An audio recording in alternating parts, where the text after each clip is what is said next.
درنو دوستانو، تاسو سره یو خبر شریکوم. یو تازه خبر دی چې یو خاوند چې د خپل ورونو سره یو ځای شوی دی او د خپلې ښځې پوزه یې پرې کړې ده.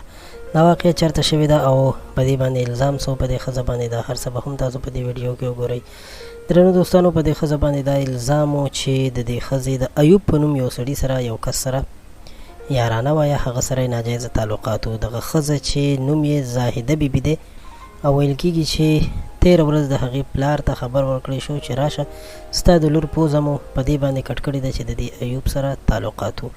په دې باره کې تفصیل مخې ته راغلی دی. ویل کېږي چې کله یې پلار دغه ځای ته ورسېدو نو ویې لیدل چې لور یې پوزه پټه کړې وه. د یادولو وړ ده چې دا واقعه په کراچۍ کې مخې ته راغلې ده او کله چې پوزه پټه کړې وه نو په دې دوران کې پلار ترې پوښتنه کړې، نو لور یې ورته ویلي چې زما خاوند اسماعیل او زما لیور لقمان زه ونیولم، ډیل وهل ټکول یې راکړل او د هغې نه پس زما دریم لیور چې دی هغه چاړه راواخیسته او زما پوزه یې کټ کړه.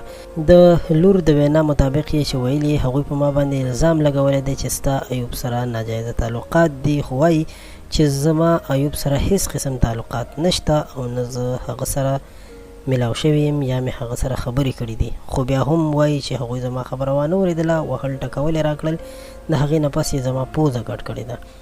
مدعي په خپل رپورټ کې دا هم ویلي دي چې په دغه دوران کې د لور دغه لیور چې کوم هغه د دې د لور دغه کټ شوې پوزه په یو کاغذ کې ځان سره ایښې وه چې په دې دوران کې کله پولیس ور رسېدلي دي نو هغوی تښتېدلي دي.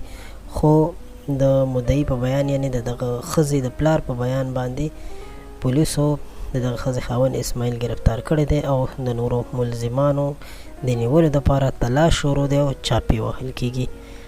قدرمنو، دا یو دردناک خبر، اگر که دردناک ورته ځکه ویلی شو چې د یو انسان پوزه پرې شوې ده، خو بله اړخ ته به دا هم ومنو چې د موبایل غلط استعمال د وجې هم داسې ډېر حادثات مخې ته راځي.